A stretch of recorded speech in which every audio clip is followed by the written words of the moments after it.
পৰীক্ষাৰ ফলাফল লাভ কৰিয়ে আত্মহননৰ পথ বাছি ল'লে এগৰাকী ছাত্ৰীয়ে। আশানুৰূপ ফলাফল লাভ নকৰাৰ বাবে এই পথ বাছি ল'লে ছাত্ৰীগৰাকীয়ে।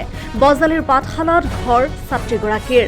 আজি ঘোষিত হোৱা পৰীক্ষাৰ ফলাফল পাই পাঠশালাৰ এগৰাকী ছাত্ৰীয়ে আত্মহত্যাৰ পথ বাছি লয়। ছাত্ৰীগৰাকীৰ নাম অংকিতা ৰয় বুলি জানিব পৰা গৈছে। বজালীৰ উচ্চতৰ মাধ্যমিক বিদ্যালয়ৰ পৰা তৃতীয় বিভাগত উত্তীৰ্ণ হৈছিল ছাত্ৰীগৰাকীয়ে।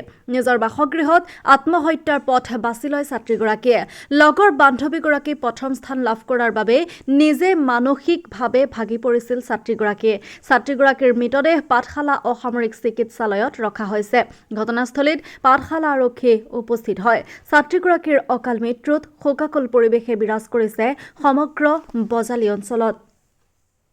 আমাৰ পাঠশালা সাব ডিভিজন চিভিল হস্পিটেলত অনুমানিক 11:50 এটা ব্ৰড ডেড কেছ এটা আহিল। ছোৱালী এজনী বয়স 16 বছৰ, অংকিতা ৰয়, তেওঁৰ ঘৰ জালিঘাটাত।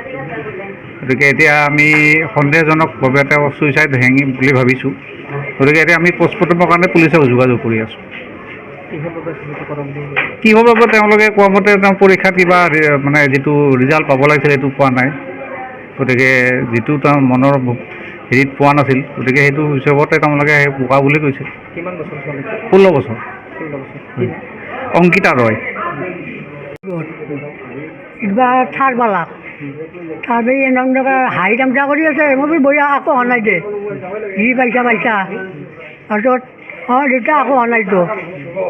এনেকৈ কৰি ভাত খালাক, খুজি মাতক খাই ৰুমৰ ভিতৰত অন্যদিনা এনেকৈ থাকে। আজি বোলো বোধহয় এনে মোবাইল চাই আছে। তাৰপিছত ডাঙৰ বায়েকে আহি তাৰপিছত দেউতা গেইৰা মাত নাই। তাৰপিছত খিৰিকী চাইজি এনে থিয়া দি থকাৰ দৰে থাকলাম।